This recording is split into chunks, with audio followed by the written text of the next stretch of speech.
morning, we wanted to focus specifically on cancers that are of a urological or gynecological nature. And to help us do that this morning, we have joining us in the Courts Lounge, we have Brenda Roach. She is a registered counseling psychologist. Good to see you again. Nice to be here. We also have Dr. John Barker. He is a specialist in obstetrics and gynecology. Good morning. Good morning. Thanks for having me. A pleasure. And we also have Dr. Paul Rouse. He is a consultant urologist. Great to have you here as well. Good morning. Good morning. Yes. Good morning. So we want to look at these types of cancers that fall into these categories, but we also want to look at the psychological impact of it all. It can be a bit much. But Dr. Barker, I want to start with you to talk about the gynecological cancers. What can be categorized there? Okay, there are different types of gynecological cancers. You've got cervical cancer, which is one of the most common in the world. Endometrial, which is having a resurgence now. And also, too, you can have ovarian cancer. So those are the three most common types. And also, too, the rare ones would be like vulval cancer and vaginal cancer as well. So those are the main. There are five really, but three most common. Most common, yes. How do you go about figuring out if something is going on, apart from, your general checkup? What should women be looking for, paying attention to? Right, most of the most of the cancers present with bleeding. So that's like the endometrial cancers or the vulval cancers and the vaginal cancers. Now, if a lady is postmenopausal, postmenopausal bleeding isn't normal. Most of the causes are benign. However, 90% of endometrial cancers present with postmenopausal bleeding. So if any woman is postmenopausal and bleeding, she has to see her gynecologist urgently. All right, that is to rule out endometrial cancer. You can also too get postmenopausal bleeding due to cervical cancer as well. So that's why they have to go to the gynecologist as well. For the ovarian cancer, the problem with ovarian cancer is because it presents late. So there may be no symptoms at all. You can have like bloating, you can have like dyspepsia, and then generalized weight loss. Dyspepsia? Because it's like reflux and stuff. Okay. That's not taking away a Pepsi. No. But the reason why the ovarian cancer presents late is because the symptoms are very vague. So by the time you actually diagnose it, sometimes it might be quite well advanced. Sorry, go ahead. And sometimes you can, you can have a incidental finding like on an ultrasound scan, which could point towards it having an abnormality.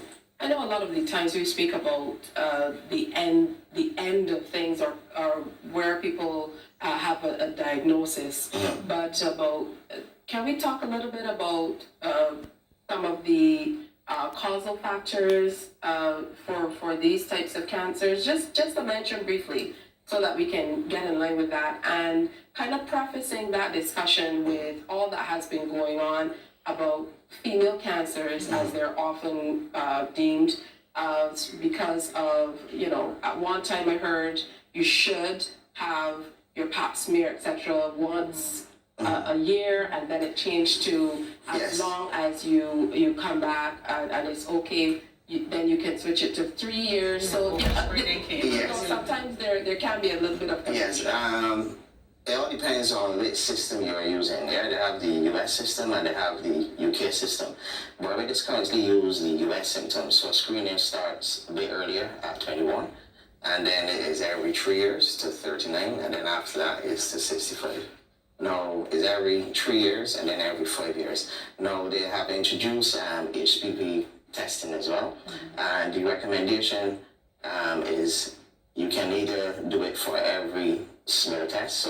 So like every 3 years you get the smear test and the HPV.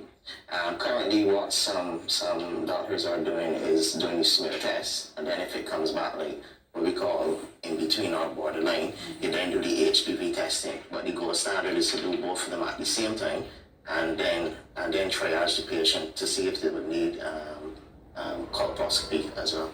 Okay, let's hear about the urological end now, which will deal more with men. I We think. do with men and women. And for that women, matter. okay. So first, I would like to start by saying that a lot of the symptoms that we're going to discuss are not necessarily specific for cancer. So I don't want everybody running out to see their urologist to be checked for cancer. A lot of these symptoms are quite non-specific. And if you're concerned, I would say at first see your GP. If you're concerned, then you can be seen by a urologist.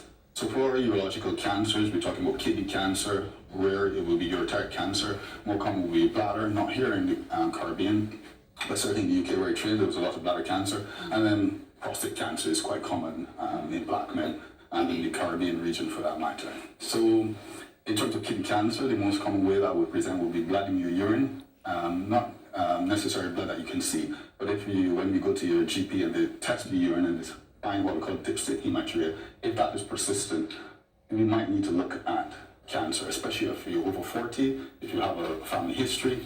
But I would like to reiterate that it does not mean that you have cancer, because a lot of the chronic diseases such as diabetes, hypertension can cause chronic kidney disease, which can cause you to spill a little bit of blood in your urine and nothing to be concerned about.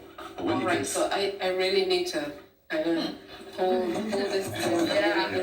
It's certainly a lot to take in, but it's very, very important. So let's take a little break for traffic and come back and talk some more. Hear from you, Brenda, about how the role you play in helping people to be able to navigate these conditions. So it's time to take us out for a little bit of traffic. We're going to jump right back into the conversation, and we're talking about the psychological impact of various types of cancers, but it was kind of important to kind of lay the foundation, lay the groundwork. It certainly is a lot to deal with. Just talking about it. So from your perspective as a counseling psychologist, how are you able to help not only those people who might be suffering with these various cancers, but family as well? Right, because it is a family affair.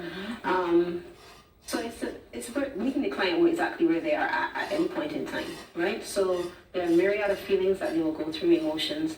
Overwhelming would be the first one, I would say, because when you're first diagnosed with cancer, all sorts of things run through your head, So it's to help clients be more informed about the decisions that they have to make. Especially here in Barbados, we tend to go straight for the negative. So from the time you hear cancer, you think, okay, you talk to somebody and they say, well, I had a family member who died of that. And we always focus on the negative. So it's to try to actually bring the person around to maybe accepting what's about to happen. Maybe there's a hope in this whole acceptance thing as well, because when I say hope, I mean in terms of we're living in an age of technology now. So many people are living with cancer, and some of them outlive a lot of us who don't have cancer, right? So there's hope in that sense. Yes, you experience some guilt as well, that's normal. Guilt in the sense that, why is this happening to me? Those who are religious may be angry at God as well, so anger comes into play as well. But it's just to help people to go through all the different emotions that they may be experiencing, not to keep them inside. That's one thing. You have to express what you're feeling. Yes, you have to express what you're feeling. I think if more of us come out and we talk about what we're experiencing, it can help someone else. So if you doctors are really honest with us, who takes it harder? Is it males or females? She went there. I am gonna ask. There's no one that takes it harder. Everybody's response to illness is quite different. And you go through those phases that Brenda talked about just now. And our job as physicians, as medical persons, is to help patients along that journey and to support them in ways we can and work together. So we at the center, that's why we have our psychologist here, John, in leading the center, thought about that. And that's part standard of our care that we offer at the center. If you're diagnosed with any cancer, whether urological or gynecological cancer, we offer counseling for those patients as standard. That's paramount. A critical, holistic approach. For the management. Because I've heard of so many people who, and it can be easy, I would imagine, after dealing with this on a daily basis, to become a little removed from sharing certain information. So I think it's so important to be able to kind of cover all bases when it comes to people and their emotions, knowing full well that people will be able to deal with these types of situations through, you know, psychology in a number of ways. So that holistic approach is Definitely, It's the definitely- way to go. yeah. How common are these cancers in our space? You alluded to some not being as common in Barbados. Bladder is the one that- Yeah, it's not very common Right. in Barbados, I'm sure we will see. So obviously, from urology point of view, the most common will be prostate cancer. Prostate cancer. So the usual, you need to have your PSA, you need to have your digital rectal exam, especially if you have a family history of this, especially if you have it in what we call a high-risk group, which would be if you have a first-degree relative, a brother, father, son, less than the age of 65 being diagnosed with prostate cancer. You should be screened much earlier, we'd say after the age of 40, from a gynecological point of view. Yeah, endometrial cancer is on the rise. We are about Endometrial. endometrial. We are about 17th in the world, and the reason being the predisposing factors will be like obesity. Sometimes they can get polycystic ovarian syndrome, which actually increases the precursor, which should be endometrial hyperplasia, which is just thickening of the lining of the womb, which can then go on to other abnormalities as well. But endometrial cancer is actually on the rise in Barbados. Okay, we're gonna have to invite you guys to come on back and have a conversation with us again as we try to inform and, you know, educate our audience so that you are sensitized, whether it's male or female, you know that you can look out, tell your sisters, tell your brothers, you know, share the information. That's what we want you to do. So at this time though, for now, we're gonna wrap the conversation, but we will definitely have you back to share some more. This morning we've been talking about urological and gynecological cancers and looking at psychological impact on those who are affected directly and those who are indirectly affected. We had Dr. John Barker, specialist in obstetrics and gynecology, Brenda Roach, registered counseling psychologist, and Dr. Paul Rouse, consulting urologist. Thank you so much for sharing with us. Thank you. Thank you. I'm glad you called all those names.